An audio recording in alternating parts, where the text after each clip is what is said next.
가정의 달 5월을 맞이하여서 세계의 완성이라는 제목으로 하나님 말씀을 나누고자 합니다.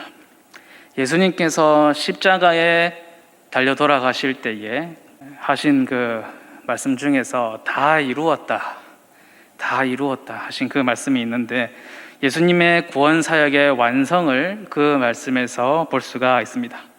또 창세기 2장 1절 말씀에 보면 천지와 만물이 다 이루어지니라 라고 되어 있습니다. 여기서 완성의 의미를 다시 한 번 더 볼 수가 있죠. 오늘 이 천지와 만물을 간단하게 한마디로 표현해서 세계라는 이름을 붙여보았습니다. 그래서 하나님께서 보시기에 좋으셨던 바로 세계, 그 세계의 완성을 오늘 말씀이 담고 있습니다. 하나님께서 세상을 창조하실 때에 7번 좋았더라 그렇게 보시기에 좋았더라 말씀을 하셨어요. 무엇이 그렇게 좋으셨을까? 바다를 만드신 후에 바다를 보니까 너무너무 물이 맑고 마음도 시원하고 경치도 좋고, 그래서 사실 하나님께서 바다를 100번 만들고 100번 없애실 수도 있는 분인데 경치가 좋다고, 너무 좋다고 그렇게 좋으셨을까? 그거는 아닌 것 같아요. 하나님께서 바다가 있든 없든 바다 생겼다고 갑자기 동네 장치 하실 것도 아니고 그것 때문에 좋아하셨던 것은 아닌 것 같습니다. 땅 위에 나무를 만드시고 모든 생물을 만드시고 그 살아있는 것을 보시기에 좋으셨습니다. 어떻게 보면 하나님의 능력에 비하면 그 나무 한 그루, 동물들 몇 마리 이거 아무것도 아니에요. 있으시게도 하실 수 있고 그 즉시 없게도 하실 수 있는 분이 바로 하나님의 능력이십니다. 그런데 그럼에도 불구하고 그렇게 만들어진 것을 보고 무엇이 그렇게 좋으셨길래 보시기에 좋으셨다 그렇게 말씀을 하셨느냐? 이것을 누리고 다스리고 생육하고 번성하며 사랑하게 될 우리 인류, 인간들을 바라보셨기 때문에 그렇게 좋으셨던 것이죠. 만삭이 된 어머니가 아기 신발을 고르면서 그렇게 표정이 보시기에 좋을 수가 없어요. 마음도 좋겠습니까? 그거 자기가 사서 신을 것도 아니고. 왜 좋겠습니까? 이제 곧 그 신발을 신고 아장아장 발걸음을 연습할 아기를 생각하니 이 어머니가 보시기에, 어린이 신발이 너무너무 보시기에 심히 좋은 것이죠. 좋았더라 보시기에 좋았더라 7번을 하셨지만 마지막에는 심히 좋으셨다 그렇게 표현하고 있습니다. 왜 심히 좋으셨느냐? 하나하나 부분을 만들어 가실 때에도 보시기에 좋으셨어요. 그런데 모든 것이 협력하여서 완전한 세계를 이룬 것을 보시니까 심히 좋으셨습니다. 처음에 아기가 태어나서 밤낮을 모르고 울고 할 때에는 너무너무 힘들고 언제 그때 샀던 신발 신고 걷고 그렇게 하겠느냐 싶지만은 그 신발을 처음 딱 신고 걸음마를 떼기 시작했을 때에 그것은 그냥 좋은 것이 아니죠. 심히 보시기에 좋은 것입니다. 하나님께서 세상을 창조하시고 그 세상 안에 사람을 만드시고 그 사람이 하나님께서 만들어 놓으신 최고의 선물인 그 세계를 누리며 세상을 누리며 너무나도 평안하고 행복하게 다스리면서 사는 걸 보시니까 너무너무 보시기에 심히 좋으셨던 것이죠. 얼마나 그것이 만족할 만하셨는지, 얼마나 그게 심히 좋으셨던지 7째 날에 쉬셨어요. 이 쉬셨다라는 의미에는 몇 가지 의미를 내포하고 있습니다. 하나님께서 세상을 만드시느라 너무 피곤해가지고 그렇게 쉬셨는가? 그런 일은 없죠. 하나님께서 쉬셨다라는 표현을 굳이 쓰신 이유는 세상이 제대로 완성되었다라는 것을 의미하는 거예요. 뭔가 아직도 부족한 점이 있고 뭔가 좀 하자가 있다 싶으면 하나님 쉬시지 않으시겠죠. 그런데 온전히 다 세계가 완성되었다라고 생각을 하셨기 때문에 판단하시고 쉬셨습니다. 자신의 형상을 따라 이 모든 것을 다스리게 한 사람이, 아담이 너무너무 듬직하고 믿을만하고 이 세상을 나 대신에 제대로 한번 다스릴 수 있겠구나, 믿음직하다 싶어서 하나님께서 7째 날에 그렇게 마음 편하고 기쁘고 평안하시게 쉬셨다라는 것이죠. 그리고 또 한 가지 이유가 더 있습니다. 하나님께서 어떻게 7째 날에 완전한 안식을 누리실 수 있으셨는가? 자, 이제 하나님의 마음에 들 정도로 완벽히 에덴 동산이 창조가 되었습니다. 여기서 한번 질문을 드릴게요. 여자는 몇째 날에 창조가 됐을까요? 여자는 몇째 날에 창조가 되었을까? 제가 어떤 책을 읽으면서 오늘 설교의 인사이트를 집사람에게 얘기를 했더니 그거는 다른 문제다, 그거는 좀 아닌 것 같다, 그렇게 얘기를 하더라고요. 그래서 제가 우리 집에 자꾸 퇴근하면 오는 그 사모님도 설득을 해야 되는 제 입장에 있는데, 분명히 아담보다는 나중에 만드셨어요, 그죠? 아담을 6째 날에 만드셨는데 아담보다는 나중에 만드셨고, 아담의 6째 날에 만드셨고 또 7째 날에 쉬셨으니까 그러면은 8째 날에 만드셨나? 그렇게 생각할 수도 있겠죠. 오늘 본문 18절 말씀을 보시면 여호와 하나님이 이르시되 사람이 혼자 사는 것이 좋지 아니하니 내가 그를 위하여 돕는 배필을 지으리라. 여기서 발견할 수 있는 아주 중요한 인사이트가 있습니다. 하나님께서 세상을 창조하시면서 다 좋으셨어요. 다 보시기에 좋았고 너무너무 마음에 들었고 심히 좋았습니다.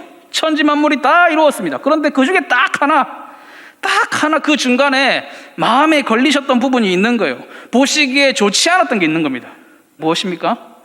옛날 개역 한글 성경에는 뭐라고 되어 있냐면 사람이 독처하는 것이 좋지 못하다, 그렇게 말씀을 하셨어요. 네, 사람이 혼자 있는 것이 하나님 보시기에, 온 세상이 다 보시기에 좋으셨는데 사람이 혼자 있는 게 그렇게 보기가 안 좋으셨던 것 같아요. 자, 그러면 이제 바로 여자를 만들어 주시면 되는데 19절에 보면 또 뭔 얘기를 하시는가? 동물 만드는 얘기를 하세요. 또 그리고 아담이 그 동물들에게 이름을 붙이는 얘기를 하십니다. 그 다음에 이제 돕는 배필을 만드는 얘기를 하시죠.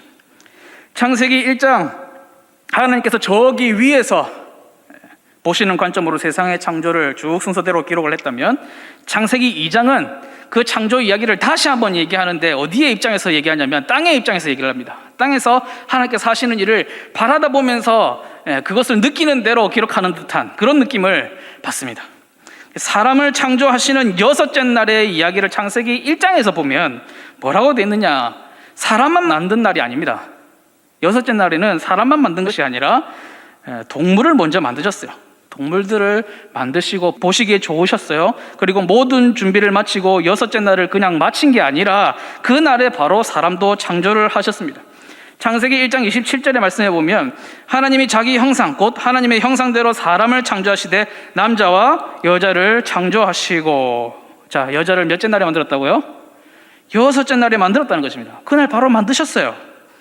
아담이 한 20년 동안 그냥 독처하고 그렇게 막 혼자서 외로워서 어쩔 줄 모르고 동물들이랑 노는 것도 질리고 나무들 돌보는 것도 질리고 그렇게 사는 걸 보고 너무 안타까워서 하나님이 돕는 배필을 만들어야 되겠다라고 생각하신 것이 아닙니다. 창조 세계가 너무 보기 좋은데 그것이 좋게 안 보이신 이유가 채 1시간, 채 몇 분도 안 됐을 것 같아요. 아담을 만들어 놓고 보니까 바로 혼자 있는 것이 별로 좋지 못한 것이었던 겁니다. 그러니 6째 날을 마치면서 아주 그냥 심히 좋았다라 하시고 7째 날에 정말 2다리 뻗고 쫙 뻗고 사람으로 치면 대자로 누워서 편안하게 쉴 수 있으셨던 그날을 안식하셨던 이유가 바로 여기에 있는 것이죠. 바로 가정을 세우셨기 때문에 심히 좋으셨고 마음 편안하게 안식을 제정하신 것입니다.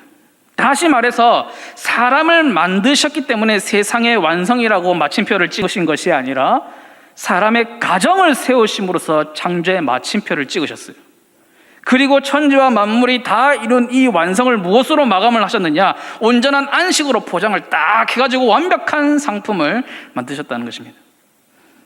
저와 여러분이 이루고 있는 집에 가면 만날 수 있는 그런 사람들, 그런 가정이 별것 아닌 것처럼 느껴질지는 모른다 할지라도 하나님의 창조의 하이라이트, 가장 듬직하게 여기시고 심히 좋아 보이셨던 이유, 이제는 진짜 내가 안식할 수 있겠다, 안식을 누리자 했던 바로 그 창조의 보석이 뭐냐? 가정이라는 것이죠. 사랑하는 성도 여러분, 우리 가운데 완벽주의자가 계실지 모르겠습니다. 뭐든지 완벽하면 좋지만은 또 그렇게 모든 것이 완벽할 수 있겠느냐, 그렇게 생각하는 것이 보통의 사람이고 저도 그렇습니다. 어떻게 다 완벽할 수 있느냐. 그런데 한 번씩 이 완벽을 추구하는, 완벽주의를 추구하시는 분들을 만나보면 좋은 점도 많이 있지만 숨이 탁탁 막힐 때가 있어요. 하나 흐트러진 것을 봐주지 못하시고 하나 부족한 점, 조금만 잘못된 부분이 있어도 반드시 바로잡아야 하는 그런 분들이 계십니다. 아주 존경스러운 분들이죠. 그런데 그분이 나한테 그 기준을 똑같이 막 요구하기 시작할 때는 굉장히 이제 어려운 분들이기도 합니다. 자, 그러면 세상에서 가장 완벽주의를 가지신 분은 누굴까요? 여러분들 생각하실 때 진짜 최고의 완벽주의자, 진짜 하나의 토시 하나도 틀림이 없이, 자, 먼지 하나도 용서가 안 되고 완벽해야 되는 분, 본인도 완벽하지만은 자신과 관련된 모든 사람들에게 그와 같은 완벽을 요구하시는 절대 완벽주의자 누구입니까? 마태복음 5장 48절에 보면 예수님께서 그분이 누군지를 가르쳐 주십니다. 그러므로 하늘에 계신 너희 아버지의 온전하신 같이 너희도 온전하라. 아멘. 사랑의 예수님, 다 이해해 주시고 죄인들도 용납하시고, 그래서 뭐 조금 완벽하지 않아도 다 받아주실 것처럼 우리는 생각하지만 예수님의 기대와 요구는 뭐라고요? 하나님처럼 너희도 온전하라. 구약 성경에서도 몇 번에 걸쳐서 말씀하십니다. 너는 내 하나님 여호와 앞에서 완전하라. 한두 번이 아닙니다. 사람이 어떻게 죄인으로서 완전할 수 있단 말입니까? 아니요, 완전할 수 있습니다. 하나님 말씀하시잖아요. 완전하라. 그냥 하지 않는 것일 뿐입니다. 목숨 부지하는 것이 너무 두렵고, 죽는 것이 너무 두렵고 이렇게 하니까 하지 않는 것뿐이지 가능하다는 것입니다. 세상 사는 게 그래 호락호락합니까? 어떻게 나 혼자 완벽하게 살 수가 있습니까? 그런 핑계가 바로 가정을 파괴했던 아담의 핑계, 바로 그 아담의 첫 죄였지 않습니까? 어쨌든 완벽한 것을 좋아하시는 분, 제가 알기로는 진짜 가장 완벽을 추구하시는, 가장 완벽하신 분은 바로 하나님이세요. 그렇게 완전한 것을 좋아하시는 분께서 심히 보기에 좋으셨던 것, 정말 한치의 흠도 없이 너무나도 아름다워서 너무 만족스러웠던 부분, 바로 가정이었다는 것이죠.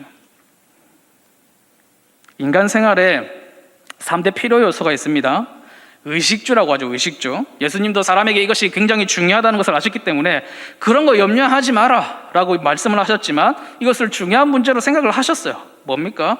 의, 입은 옷, 그리고 식, 먹는 음식. 주는 주거 공간, 즉 집을 얘기하는 거죠.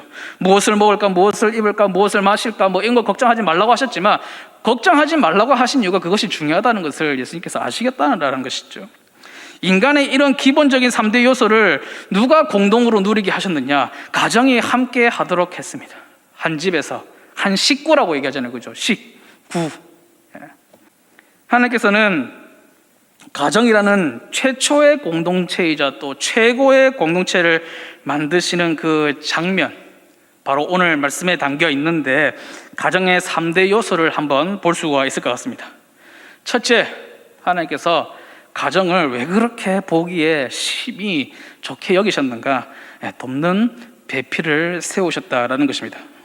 여기서 배필이라고 하는 말은 히브리어로 네게드라고 하는 단어를 사용했는데, 이 단어는 맞은편에, 상대편에, 마주보고 뭐 이렇게 의미를 가지고 있는 단어입니다.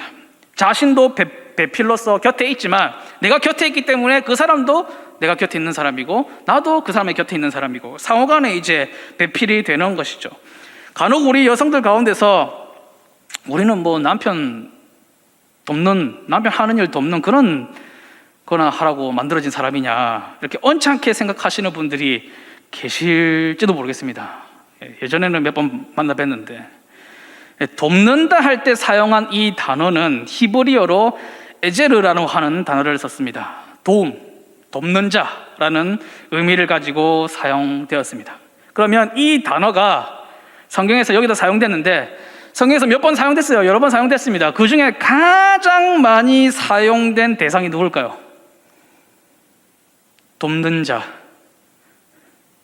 누구한테 가장 많이 사용됐을까요? 바로 하나님께서 나의 도움이시오, 나의 도우시는 분이시라는 표현들에서 가장 많이 사용되었습니다.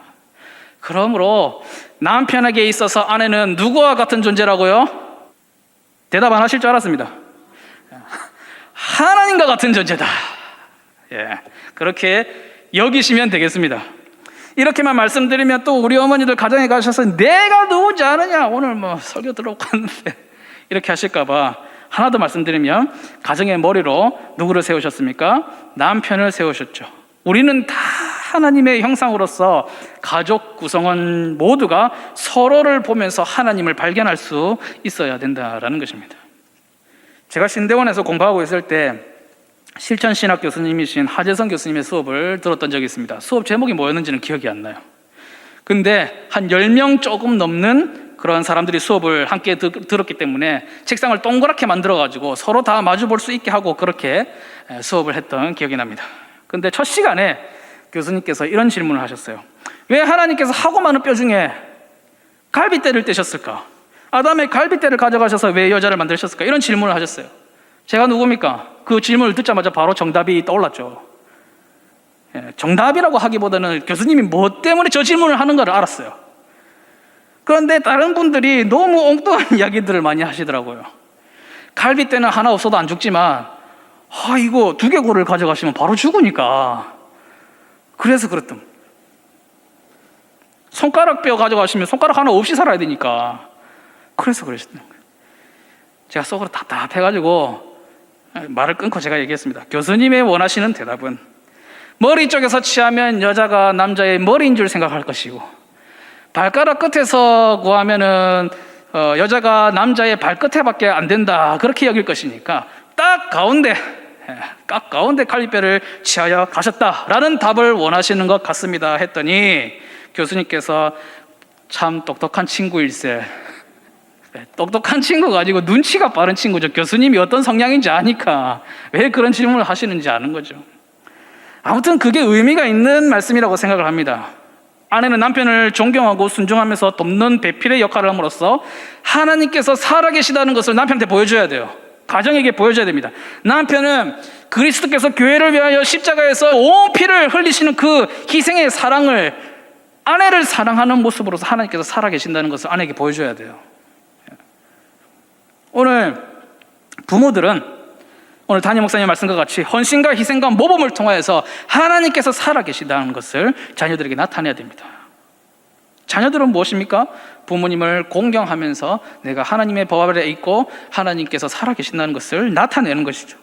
사람의 모습을 통하여서 하나님의 생기와 생명이 느껴져야 하는데, 이 사람을 보면 볼수록 하나님 돌아가신 거 아니냐, 하나님 안 계시는 거 아니냐라는 의심을 불러일으키게 된다면 굉장히 슬픈 일이죠. 철학자 중에 옛날에 니체라는 철학자가 그랬습니다. 이 사람은 무슨 말로 유명하죠? 신은 죽었다.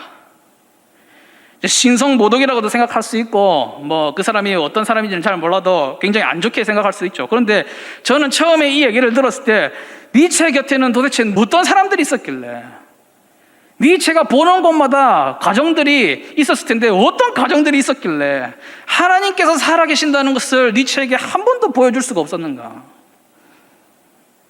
어떻게 그런 망언을 내뱉을 지경까지 가도록 한 번도 하나님의 살아계심을 맛볼 수 있게 해줄 수 없었는가? 그걸 제가 한탄스럽게 생각했어요. 어릴 때는 비상했습니다. 우리 수정교회 모든 성도들의 가정을 통해서 하나님께서 가정을 세우셨을 뿐만 아니라 이 가정의 주인이 되시고 살아계셔서 여전히 역사하고 계신다는 것이 바로 우리 가정의 자랑이 되기를 주님의 이름으로 축복합니다. 두 번째 가정의 요소는, 첫 번째는 돕는 배필을 세우신 거였고, 두 번째 가정의 요소는 한 몸으로 세우셨다는 것입니다. 24절에 보면 어떻게 한 몸이 된다고 말씀하십니까? 합하여 한 몸이 된다. 온전히 두 가지였던 것이 온전히 세 가지였던 것이 어쨌든 합하여서 뭐가 됐어요? 하나가 된다. 그래서 저와 여러분의 가정도 온전히 하나 된 가정이 되기를 바랍니다. 하나님께서 그러한 가정을 보시기에 심히 좋으셨던 거예요. 마태복음 19장 6절 말씀을 보니까 그런즉 이제는 둘이 아니요 한 몸이니 그러므로 하나님이 짝지어 주신 것을 사람이 나누지 못할지니라. 아멘. 하나가 된다는 것은 다시 나눌 수가 없는, 예전처럼 똑같이 반으로 잘라가지고 예전 모습 그대로 돌릴 수가 없는 거예요. 너무 하나로 섞여가지고. 그런데 다시 나누려고 하는 시도들이 너무 자주 시도되고 있습니다. 무슨 말이냐면, 제가 이혼을 말씀드리는 게 아니에요. 네 잘못은 네 잘못이고 내 잘못은 내가 알아서 한다. 하나 되게 하신 것을 나누려고 하는 시도예요. 그의 허물은 나의 허물이 되고 나의 허물이 그의 허물이 되기에 더욱 상호간에 껴서 조심하는 것, 하나 된 가정의 모습이죠. 그러므로 25절 말씀해 보니까 두 사람이 벌거벗었으나 부끄러워하지 아니하였습니다.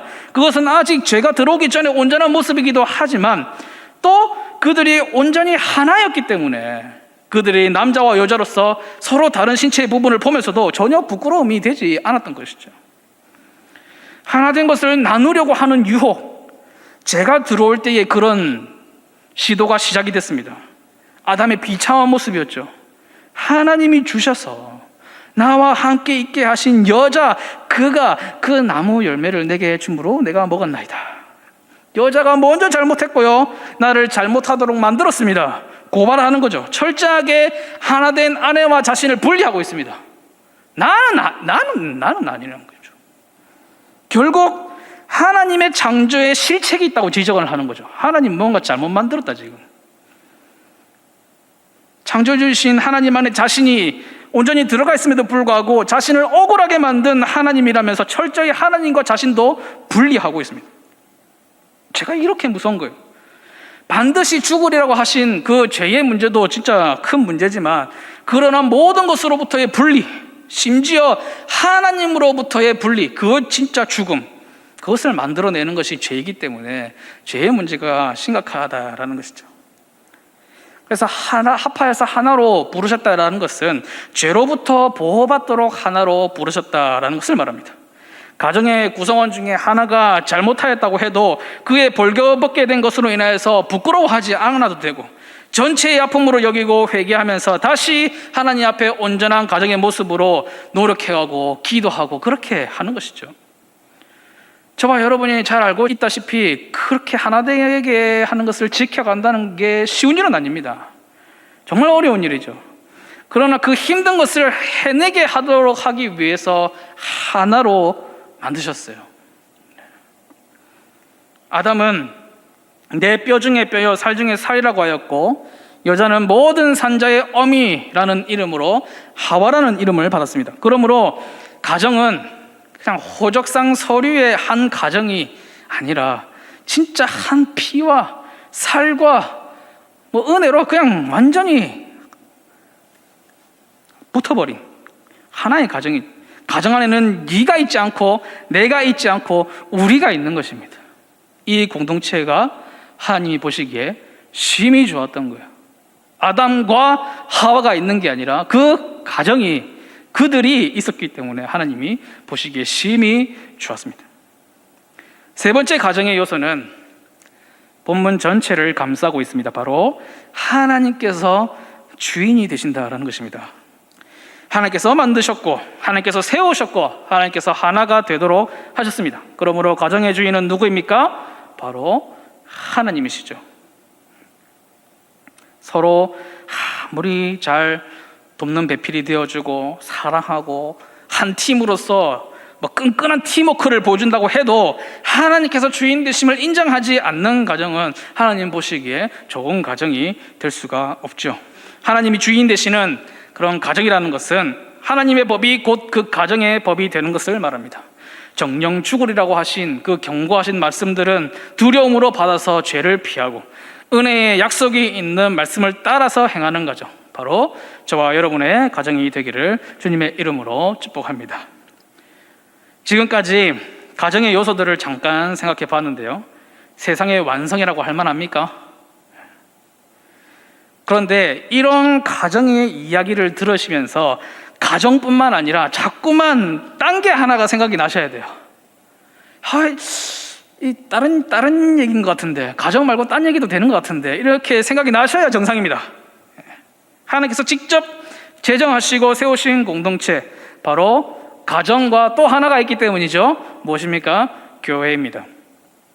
믿는 자들이 독처하는 것이 좋게 보이지 않으셨기 때문에 공동체로 불러 모으셔서 세우신 것이 바로 교회라는 공동체가 되겠습니다. 교회는 하나님께서 돕는 배필을 주심으로써 세우셨습니다. 가정은 아내를 보내어 주심으로써 세워주셨고, 교회는 보혜사라고 불리는 성령 하나님을 보내어 주셔서 세워주셨습니다. 그러므로 우리의 교회는 모든 모습을 통하여서 하나님께서 살아계시고 여전히 놀랍게 역사하고 계신다는 것을 보여주고 증거하는 그런 공동체가 되어야 된다는 것이죠. 교회는 또 한 몸으로 세우셨습니다. 하나님께서 하나로 불러 세우신 교회이기 때문에 세상에 어떤 고난과 핍박과 어떤 풍파가 몰려온다고 할지라도 우리를 나눌 수 없을 것입니다. 더욱이 우리는 우리 안에서 올라오는 우리가 서로를 나누고 싶은 욕망들을 잘 다스려야 됩니다. 자신의 죄를 고백하는 것이 친구에게 가서 얘기하는 것보다 교회에 와서 얘기하는 게 더 힘들면 굉장히 슬픈 일이잖아요, 그죠? 세상 친구에게 가서 내 죄를 얘기하는 것이 교회에 와서 내 죄를 고백하는 것보다 더 쉽다면, 교회가 더 어렵다면 얼마나 그것이 슬픈 일입니까? 교회 역사 강의를 통해서 들어보셨겠지만 한국 교회의 부흥의 시작이 무엇이었습니까? 성령님이 임하시고 그 교회 앞에서 자신의 죄를 공적으로 고백하면서 엎드려져서 함께 자기 혼자만이 아니라 함께 회개했던 그 회개 운동이 바로 한국 교회의 부흥이었습니다. 우리는 하나이고 한 몸이에요. 고린도전서 12장 26절 말씀을 보면 만일 한 지체가 고통을 받으면 모든 지체가 함께 고통을 받고 한 지체가 영광을 얻으면 모든 지체가 함께 즐거워하느니라. 아멘. 마지막으로 교회는 하나님께서 주인이 되십니다. 가정과 마찬가지라는 것이죠. 예수님께서 십자가 보혈 그 값비싼 대가를 치르고 우리를 속량하셔서 세우신 것이 바로 교회입니다. 곧 하나님의 법이 교회의 법이 되고 사소한 것에서부터 아주 큰 문제까지 모든 결정과 모든 행사에 하나님의 주인 되심을 인정해야 되는 것이죠. 그래서 그 모든 행사와 모든 결정 가운데 우리가 하나님을 주인으로 인정하고 있다고 하는 것이 나타나야 됩니다. 에베소서 5장 23절 말씀, 이는 남편이 아내의 머림됨이 그리스도께서 교회의 머리됨과 같음이니 그가 바로 몸의 구주시니라 말씀하십니다. 아직 가정을 이루지 않으신 분들을 위하여서 귀한 교회 공동체를 주셨습니다. 교회를 위하여 돕는 배필이 되어주시고 교회를 보실 때에 심히 좋더라 하실 만한 한몸된 교회를 위하여서 더욱 수고해 주시기를 바랍니다. 또한 이미 가정을 이루신 분들은 사명이 더 묵직합니다. 가정을 작은 교회로, 교회를 큰 가정으로 생각하셔서 온전하며 완전하신 하나님 보시기에 좋을만 하시도록 지켜가시기를 바랍니다. 하나님께서 창조를 통해서 세계를 완성하시고 죄의 방해와 파괴 속에서도 예수 그리스도께서 오셔서 세상의 완성을 교회를 통해 유지해 가셨습니다. 주님 다시 오시는 그날까지 이 온전함을 굳건히 지키시는 충성된 제자 되기를 주님의 이름으로 축복합니다.